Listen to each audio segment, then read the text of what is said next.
Okay, I'm back. Like I said, the maximum that I've seen so far, those are two 135 watt 7 amp 7.5 amp panels, and they should be producing about close to 14 minus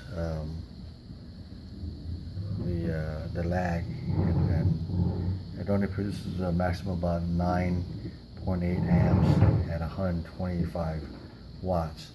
Those panels are rated at, like I said, 135 watts and 7.8 amps. So I'm losing either the panels is bad, or I'm losing amps or volts through the system somehow. But currently it's charging the batteries, and it's running the refrigerator with that amps, and the refrigerator, it really doesn't go down below 12.5. And then when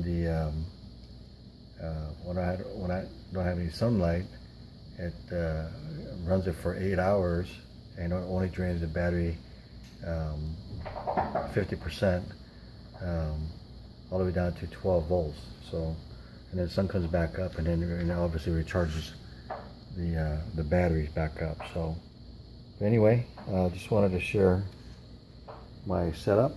Just a cheap, I think I spent $400 without the batteries, and yeah, it's working out pretty good. So thanks for watching, and if you enjoyed it, please subscribe and like. We'll see you guys later. Bye.